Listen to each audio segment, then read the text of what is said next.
এদেশে যখন কেউ কোনো সত্য কথা বলার সাহস দেখাচ্ছে না, সঠিক কথাটা বলছে না, যারা বলতে চায় তারাও যেহেতু কম্প্রোমাইজ করে কথা বলে, আমি আজকে কিছু কঠিন সত্য কথা আপনাদের মাধ্যমে বিচার বিভাগীয় কথা জাতির সামনে উপস্থাপন করতে চাই।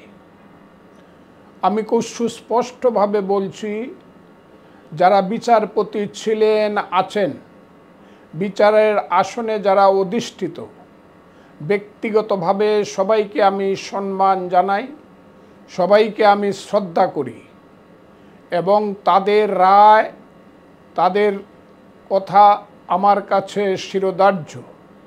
আমি কাউকে ছোট অথবা বড় করার জন্য আজকের কথাগুলো বলছি না। আমি আজকে ইতিহাসের কিছু কথা বলতে চাই। আপনি আমাকে জিজ্ঞাসা করেছেন, বঙ্গবন্ধু যখন 10ই জানুয়ারি আসলেন তখন তো সংবিধান ছিল না। সংবিধান তো হলো 4 নভেম্বর 1972 সন, এবং সেই সংবিধান মতো দেশ চলতে লাগলো 16ই ডিসেম্বর 1972 সন।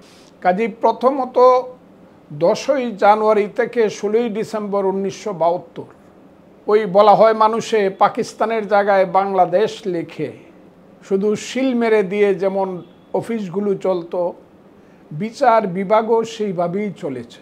অর্থাৎ পাকিস্তান আমলের বিচার বিভাগে পূর্ব পাকিস্তান হাইকোর্টের যে গাম্ভীর্য, যে সততা, যে নিষ্ঠা, যে সাহসিকতা ছিল, এটাকে কেন্দ্র করেই কিন্তু বঙ্গবন্ধুর চাওয়া মতো, ইচ্ছা মতো, আমি ইচ্ছা মতো বলবো না, বঙ্গবন্ধুর মানে সাংবিধানিক চিন্তা মতো এই কিছুদিন দেশ চলেছে। বিচার বিভাগে যারা ছিলেন সিনিয়রিটি মেনটেন করেই, চিফ জাস্টিস ছিলেন যিনি, তিনি চিফ জাস্টিস হয়েছেন, পরবর্তী সময়ে সায়েম সাহেব হয়েছেন, সায়েম সাহেব থাকতে থাকতেই বঙ্গবন্ধু নিহত হয়েছেন। কোনো দিন বিচার বিভাগের উপরে তিনি হস্তক্ষেপ বা তার সরকার হস্তক্ষেপ করেনি। শুধু 1974 সনে স্পেশাল পাওয়ার অ্যাক্ট করে,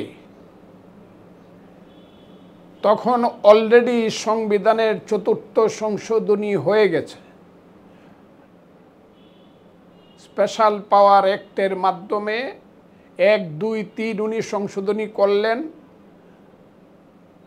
আর 4র্থ সংশোধনীর মাধ্যমে উনি স্পেশাল পাওয়ার অ্যাক্ট করলেন। এবং আজকে খুব সুস্পষ্টভাবে আমি বলতে চাই, এই স্পেশাল পাওয়ার অ্যাক্ট যে কারণে বঙ্গবন্ধু করেছিলেন, যা হয়েছিল, নির্দিষ্টভাবে আইনের দৃষ্টিতে দেখলে বাংলাদেশের মুক্তিযুদ্ধের চেতনার সঙ্গে স্পেশাল পাওয়ার অ্যাক্টের চেতনাটা সাংগঠনিক ছিল। তারপরেও তৎকালীন বিচারপতিরা স্পেশাল পাওয়ার অ্যাক্টকে সবটা প্রয়োগ করেছে বলে আমার জানা নাই। আমি একটা উদাহরণ দিয়ে এই জায়গাটা শেষ করব। তৎকালীন সময়ে একজন বিচারপতি ছিলেন, তার নাম হলো বাবু দেবেশ ভট্টাচার্য। সেই বাবু দেবেশ ভট্টাচার্য যে কোনো রাজনৈতিক নেতাকর্মীর নামে স্পেশাল পাওয়ার অ্যাক্টের কোনো মামলা হওয়ার, তার কাছে আসার সঙ্গে সঙ্গেই জামিন দিয়ে দিতেন।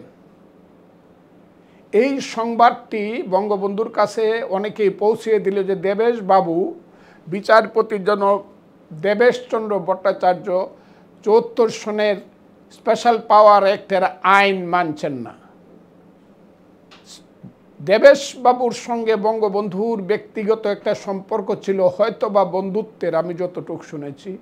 একদিন একটা অনুষ্ঠানে দেখা হওয়ার পরে বঙ্গবন্ধু দেবেশ বাবুকে জিজ্ঞাসা করলেন, আপনি নাকি আমার 1974 সনের স্পেশাল পাওয়ার অ্যাক্টে সব কিছু ফ্রাস্ট্রেট করে দিচ্ছেন? দেবেশবাবু উত্তর দিয়েছিলেন, এটা আমার বিচার বিভাগের ব্যাপার। আমি মনে করি এই আইনটি হওয়া উচিত ছিল না। কাজে আমি যা করছি এটা আমি বিচার মতো, আমার আইন মতো আমি করছি। আপনি যদি মনে করেন আমি কোনো খারাপ করছি, দয়া করে আমাকে বিদায় দিয়ে দেন। বঙ্গবন্ধু হাসি মুখে বললেন, বিদায় দেওয়ার জন্য আপনাকে কথাটি আমি বলিনি, আপনি আপনার মতো করে কাজ করেন। এটা আমি শুনেছি, কারণ